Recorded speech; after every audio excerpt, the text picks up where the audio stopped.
You're watching as a construction worker at a construction site crawls below a load of lumber suspended by straps from a crane. This is a dangerous safety violation and one that might have gone unnoticed except for advanced surveillance technology employed on construction sites.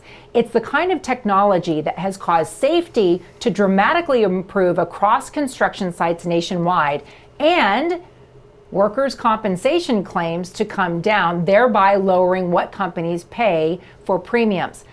Arrowsight technology has been employed in many of these construction sites. Its CEO, Adam Aronson, joins me today, along with the head of construction for Zurich, North America. That's a big insurance company, Tobias Cushing. It's great to see both of you here. I understand that this is a sort of camera surveillance system. Can you talk me through, Adam, how it works to improve safety? Yeah, definitely, and thanks for having us.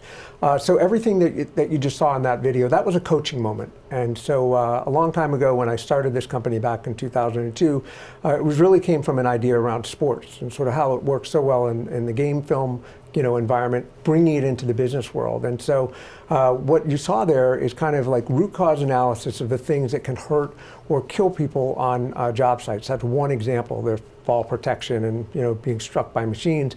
But essentially what we're doing is we're getting rugged, cell-enabled, battery-powered camera systems out onto projects, and we're reviewing those films overnight and providing little bite-sized, game film clips in the morning to coach these workers to get from 70% of the time to almost 100% of the time complying with these critically important work tasks. Who's reviewing the video?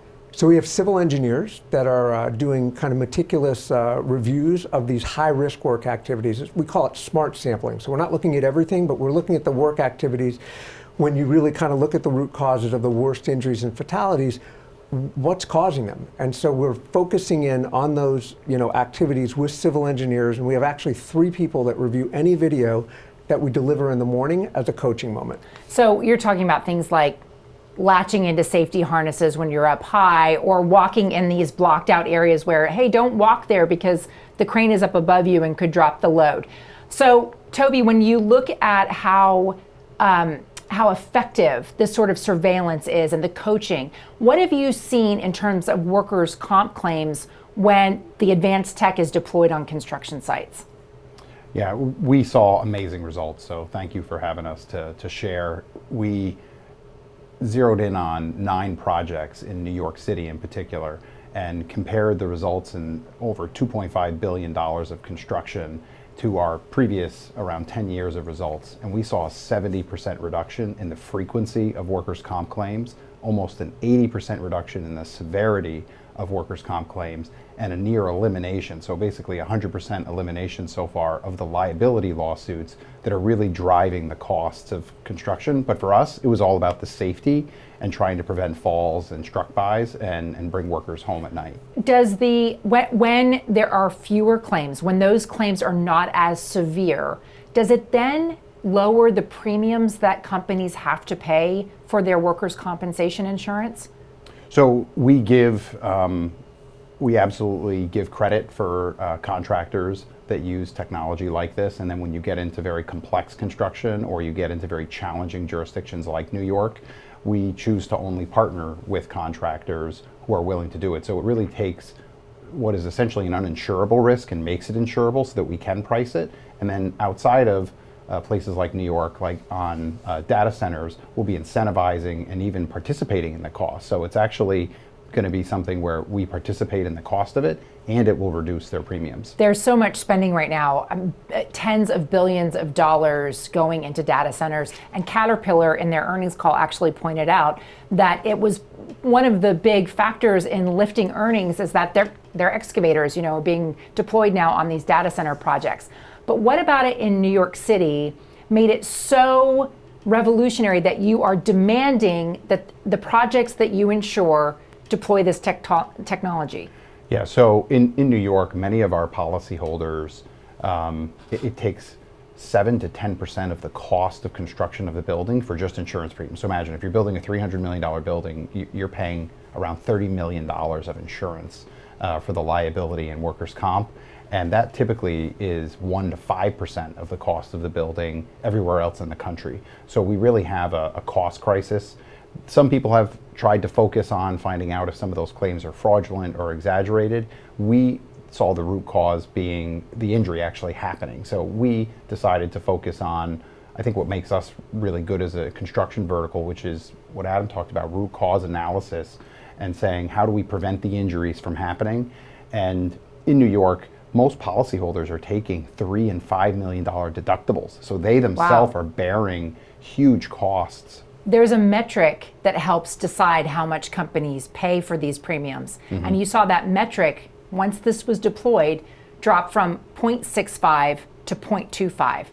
How dramatic is that decrease? Yeah, what you're talking about is what's called a workers' comp modification factor, or workers' comp mod. So when you look at a contractor, like say a heavy civil contractor that has a 1.0 workers' comp mod, that means their workers' comp results are in line with their peers. We had a mutual client where their workers' comp experience decreased the 30-40% that you're talking about after incorporating this technology and process into their safety culture. Okay, so if we're talking about hundreds of billions of dollars in investment for infrastructure just for data centers, what's the opportunity for Arrowsight? And I'm curious whether AI is going to factor into this kind of surveillance for you at all. No, a great point and great question. So data centers are just sort of, everybody's talking about it, right? So, you know, we have actually collaborated and are beginning that journey of meeting with the big hyperscalers and looking at the opportunities to help improve safety there. And one of the interesting things, you know, we use AI a lot in manufacturing, where things are very consistent, where you have full power and cameras are close to the action, and there's a lot of repetitive behavior, you know, product in the case of a factory. In construction, it's very different. 90% of our cameras don't have power, so we need batteries, and AI is very, you know, power consuming. And so for now, and for most of the work that we do, we're going to use people augmented with some AI.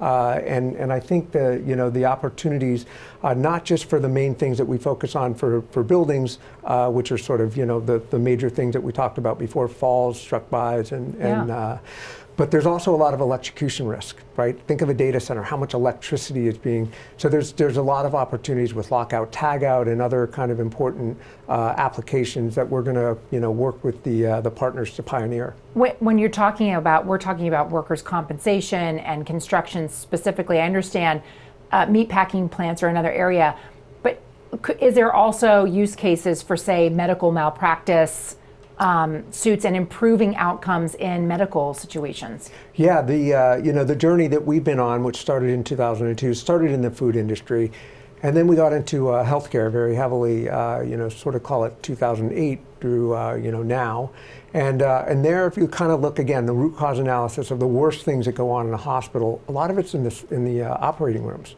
So wrong-sided surgeries, surgical site infections. And so we've been working in that space for quite a while and reducing the risk of a, you know, wrong-sided surgery or an infection. That's a big part of our business as well. It's fascinating the way that technology can alter it, and not always, as you point out, in AI. Aaron, Tobias, thank you so much for shedding a little bit of light on this exciting new field. Thank you. Thank you for having us.